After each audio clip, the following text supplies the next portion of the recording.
आपका स्वागत है। आज हम बात करने वाले हैं ड्रिंकिंग वाटर सप्लाई के बिजनेस में नेक्स्ट की स्पेस की क्या रिक्वायरमेंट रह सकती है और हम इन इक्विपमेंट्स को जो हमारे आरओ प्लांट है या उसके साथ जो भी इक्विपमेंट्स हैं हम उनको कैसे प्लेस कर सकते हैं। इलेक्ट्रिकल लोड की कितनी रिक्वायरमेंट रहती है और एक देखेंगे कि जब हम इन सब चीज़ों का कॉस्ट ऑफ प्रोडक्शन क्या रहती है। जब हम आरओ से पानी साफ करके लेते हैं तो उसकी हमारी कॉस्ट कितनी आती है। तो चलिए स्टार्ट करते हैं। साइज एंड स्पेस रिक्वायर्ड कि हमारा साइज क्या रहता है, कितनी स्पेस चाहिए इसमें। देखो वैसे हमारे जो आरओ प्लांट का साइज है वो कोई बहुत बड़ा नहीं होता। हम उसको बोल सकते हैं 3 फीट चौड़ा और 8 फीट लंबा होता है। हाइट जो लेता है वो 6 फीट के करीब हाइट ऑक्यूपाई करता है। लेकिन अब जब हम इस प्रोजेक्ट की बात करते हैं तो खाली आरओ प्लांट के साथ हमारे को उससे काम नहीं चलेगा। उसके साथ साथ हमारे को ज़रूरत पड़ती है टैंक्स की, उसके साथ ज़रूरत पड़ती है चिलर्स की, बॉटल रखने के लिए भी हमारे को जगह चाहिए। तो उसमें अगर हम बोलते हैं कि ये सारी चीज़ें रखनी है तो हमारे को कितनी स्पेस की रिक्वायरमेंट होती है। मतलब हम बोल सकते हैं 25 गज में ये प्रोजेक्ट लगाया जा सकता है या 225 स्क्वायर फीट बोल सकते हैं, 225 स्क्वायर फीट की बात करें। अगर बात करें कि 15 बाई 20 की जगह अगर हमें मिल जाती है तो हम उसमें ये प्रोजेक्ट अपना लगा सकते हैं, जिसमें कि हमारे सारे टैंक्स भी हैं, आरओ भी है, चिलर भी है, हमारी बॉटल्स भी हैं, ये सब उसमें आ जाती है, इजीली उसमें प्लेस की जा सकती हैं।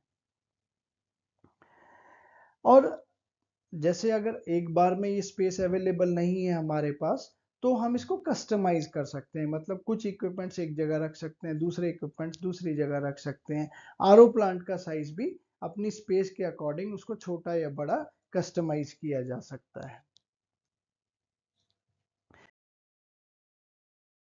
प्लेसमेंट कहाँ कर सकते हैं, अगर जैसे हम शुरुआत में अपने घर से ये प्रोजेक्ट स्टार्ट करते हैं तो हम ये अपने घर में ही, अगर हमारे पास ग्राउंड फ्लोर पे ही जगह है तो ग्राउंड फ्लोर पे रख सकते हैं, जहाँ भी इजीली हमारे को जगह मिलती है। घर में अगर हमें लगता है कि नहीं ये जगह ऑक्यूपाई कर लेगा तो हम, अगर हमारे पास छत पे जगह है तो हम ये इक्विपमेंट छत पे भी रख सकते हैं। उसका पानी का कनेक्शन आरओ का एक टैंक जिसमें साफ पानी हमने इकट्ठा किया है उसका कनेक्शन आप नीचे रख लीजिए, ऊपर से नीचे आ जाएगा। तो बाय ग्रेविटी आपकी बॉटल्स वहीं से आप नीचे भर लीजिए। आपको प्लांट आपने चाहे ऊपर लगाया है तो आप बॉटल लेकिन आप नीचे से भर सकते हैं। मान लीजिए अगर जगह नहीं है, हम दूसरी जगह ले सकते हैं। मतलब हम इसको पास में कोई शेड बना सकते हैं। अगर हमारे पास शेड की जगह है तो शेड के अंदर भी इसको रख सकते हैं। अगर घर में जगह नहीं है, पास में जगह है तो शेड बना सकते हैं। शेड बहुत ज़्यादा एक्सपेंसिव नहीं होता है, जीआई की शीट्स होती हैं और इजीली एक छोटा सा प्लेटफॉर्म बना के इस तरह से ये रखा जा सकता है, जिसमें हमने ये डिस्प्ले किया कि अंदर आप ये सारे इक्विपमेंट्स रख सकते हैं। देखिए कोशिश कीजिए कि आप जब भी ये रख रहे हैं सामान, क्योंकि इसमें मोटर है, पंप्स हैं, चिलर के साथ कंप्रेसर है, तो ये सब साउंड करते हैं, रेगुलरली साउंड आती है। कोशिश कीजिए कि आप ऐसी तरह से इनकी प्लेसमेंट कर पाए जहां पे भी आपको नॉइज कम से कम अफेक्ट करे, आपको ये डिस्टर्ब ना करे। क्योंकि अगर ये रेगुलर एक्सपोज करेगा तो आपकी हियरिंग कैपेसिटी को ये अफेक्ट करता है। तो वो चीज़ अवॉइड कीजिए, ऐसी जगह ढूंढिए जो सुटेबल हो आपके लिए और डिस्टरबेंस भी ना हो।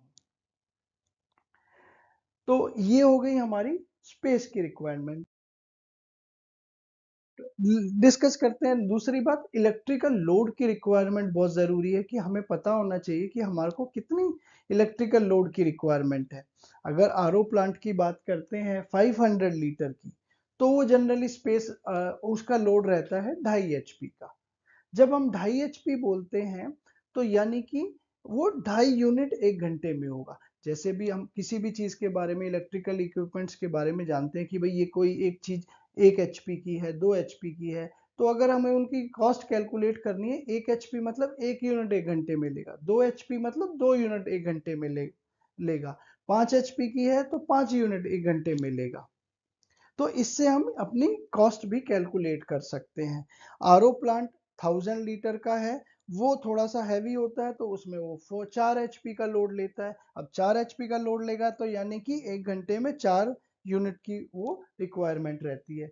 और चिलर इन दोनों केस में जनरली एक 2 टन का चिलर स्टैंडर्ड होता है। तो उसमें वो 2 टन का है तो वो 2.5 एचपी 1 घंटे में आपकी लेगा, या ये यूनिट लेगा, यानी कि 2.5 एचपी का लोड है उसका और वो 2.5 यूनिट लेगा। और जब आप एक कमरा बना रहे हैं तो उसमें थोड़ा ट्यूबलाइट या फैंस भी लगाएंगे आपकी प्रोडक्शन यूनिट में, तो हम मान लेते हैं कि आधे एचपी या हो सकता है आप उससे ज़्यादा भी लगाएं, 1 एचपी का लोड उनका भी हो जाता है। तो आइडियली एक रफ आइडिया हमारे सामने आ गया कि 5.5 एचपी से 7 एचपी, अगर हम 5 एचपी 500 लीटर का आरओ लगा रहे हैं तो चिलर के साथ तो 5.5 एचपी का लोड आएगा, यानी कि 5.5 यूनिट 1 घंटे में लेगा।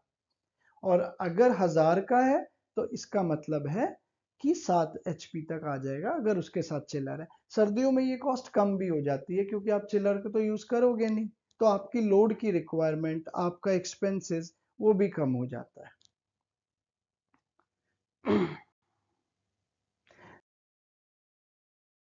तो कॉस्ट ऑफ प्रोडक्शन की थोड़ा सा हिंट ले लेते हैं। जैसे कि 500 लीटर का अगर आपका आरओ है तो वो क्या करता है, 25 जार आपको 1 घंटे में देगा। और अगर आपका 1000 लीटर का आरओ है तो वो 50 जार आपको 1 घंटे में दे देगा। तो इसमें क्या हुआ, अगर हमें कॉस्ट कैलकुलेट करनी हो कि भाई एवरेज कॉस्ट हमारी 10 रुपए यूनिट है, तो हम मान सकते हैं कि नॉर्मल वाटर निकाल रहे हैं जिसमें हम चिलर का यूज नहीं कर रहे तो लगभग 1 रुपए की कॉस्टिंग आती है। और अगर ठंडा पानी हम निकाल रहे हैं तो 1.5 से 2 रुपए की कॉस्टिंग आएगी कि हम पहले उसको साफ भी कर रहे हैं फिर उसको हम ठंडा भी कर रहे हैं। और जो ये कॉस्ट मैंने आपको ये इसमें बताई है, तो ये कॉस्ट में एडिशनल ऑल कॉस्ट भी होती है। अगर आपने जगह रेंट पे ली है तो वो भी कॉस्ट होगी। अगर आपने किसी 1-2 लेबर को ऑक्यूपाई किया है, लेबर को हायर किया है, तो वो भी कॉस्ट होगी आपकी। अगर आप डिस्ट्रीब्यूशन जब आप उसको बांटेंगे, किसी भी तरह ई रिक्शा से कर रहे हैं या किसी चैंपियन या कोई भी और गाड़ी से कर रहे हैं तो वो कॉस्ट आपकी अलग हो जाती है। तो ये आपको एक कॉस्ट ऑफ प्रोडक्शन का आइडिया कि भाई अगर हमारा इलेक्ट्रिकल लोड आएगा तो इलेक्ट्रिसिटी का बिल हमारा इतना आएगा, ये हमारी कॉस्ट ऑफ प्रोडक्शन है। जब हम ये इलेक्ट्रिकल इक्विपमेंट्स इसके साथ लगाएं तो सेफ्टी का हमेशा ध्यान रखें। एक तो ध्यान रखना है अगर हमारे यहाँ फ्लक्चुएशन, इलेक्ट्रिकल फ्लक्चुएशन बहुत ज़्यादा होती है तो वहां पर हम लोगों को वोल्टेज स्टेबलाइजर की ज़रूरत है। एमसीबी ज़रूर लगाइए, अर्थिंग के ज़रूर इस्तेमाल कीजिए। और इसमें जो कनेक्शन जो यूज़ होता है इलेक्ट्रिकल लोड का, कि कौन सा कनेक्शन है, क्योंकि कमर्शियल कनेक्शन की रिक्वायरमेंट होती है, क्योंकि आप एक व्यवसाय कर रहे हैं, आप एक बिजनेस कर रहे हैं, तो उसके लिए बिजनेस में आपको कमर्शियल कनेक्शन की ही रिक्वायरमेंट होती है। दूसरा कि सिंगल फेस में जितनी भी मशीनरी है ये सिंगल फेस में आपकी इजीली हो जाएंगी। और बाकी प्रिकॉशंस का आपको ध्यान रखना है, वोल्टेज स्टेबलाइजर, इससे आपकी ये सेफ्टी रहेगी, आपकी मशीनरी की भी सेफ्टी रहेगी, आपकी खुद की भी सेफ्टी रहेगी। अर्थिंग का जरूर ध्यान रखें उस चीज में। Thank you for watching. और नेक्स्ट में हम जरूर इससे related next important topics cover करने वाले हैं। अगर आपका कोई और क्वेश्चन है जो आप चाहते हैं कि उस पर मैं वीडियो बनाऊं तो प्लीज आप उस चीज में कमेंट कीजिए एंड शेयर कीजिए, लाइक कीजिए, सब्सक्राइब कीजिए और मिलते हैं नेक्स्ट वीडियो में।